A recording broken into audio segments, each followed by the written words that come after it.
సంఘాల్లో అమెరికాలోను పాశ్చాత్య దేశాల్లో కూడా అనుకుంటాను పెద్ద సమస్య ఏర్పడింది. అదేంటి అంటే చర్చెస్ డివైడ్ అయ్యింది. దేని బట్టి అంటే మ్యూజిక్ ని బట్టి. ట్రెడిషనల్ మ్యూజిక్ ని ఫాలో కావాలా లేకపోతే కాంటెంపరీ మ్యూజిక్ ని ఫాలో కావాలా. చివరికి ఎంత డివిజన్ అంటే కాంటెంపరీ మ్యూజిక్ లేకపోతే మేము చర్చికి రాము అనేటువంటి వాళ్ళు, మరి ట్రెడిషనల్ మ్యూజిక్ ఉంటేనే మేము వస్తాం అనేటువంటి వాళ్ళు మరి కొంతమంది. ఆ విధంగా చర్చెస్ డివైడ్ అయింది. ఆ సందర్భంలో ఆయన ఒక మెసేజ్ ని ప్రీచ్ చేశారు. ఆ సంఘ పెద్దలు రిక్వెస్ట్ చేశారు అన్నమాట, ఈ పెద్ద సమస్యని మీరు అడ్రస్ చేయండి. ఆయన ఇచ్చినటువంటి సలహా, ఆ ప్రసంగంలో ఇచ్చినటువంటి సలహా నాకు చాలా నచ్చింది. మరి యూట్యూబ్ లో ఉంటే దయచేసి మీరు వినండి. మంచి ప్రీచర్ ఆయన, క్రిస్ డౌల్సన్ అనేటువంటి ఆయన. బేసికల్ గా ఆయన ఇచ్చినటువంటి సలహా ఏంటంటే క్రైస్తవులంగా మనం ఒకరినొకరు ప్రేమించుకోవాలి. కాంటెంపరీ మ్యూజిక్ ని ప్రేమించేటువంటి వాళ్ళు ట్రెడిషనల్ మ్యూజిక్ ని ప్రేమించేటువంటి వాళ్ళకి ప్రిఫరెన్స్ ఇవ్వాలి. అది ప్రేమ అంటే. ఏమండి, మీరే మీ పాటలు ఎక్కువగా ట్రెడిషనల్ మ్యూజికే ఆ హింసే పెట్టుకోండి.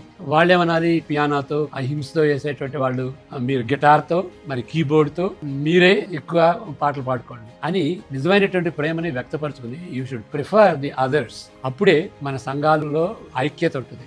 యేసుప్రభు తన స్వార్థంతో తన జీవితాన్ని కాపాడుకోవాలనుకుంటే ఆయన శిలువలో మరణించి ఉండుండేవాడు కాదు కదా. ఆ విధమైనటువంటి త్యాగం మనం చేసి మనకి ఇష్టమైనా గానీ ఇతరుల్ని ప్రిఫర్ చేయాలి. చర్చెస్ డివైడ్ చేసేంత వరకు ఈ ఇష్యూని మనం హైలైట్ చేయకూడదు. అది అంత ప్రాముఖ్యమైనది కాదు.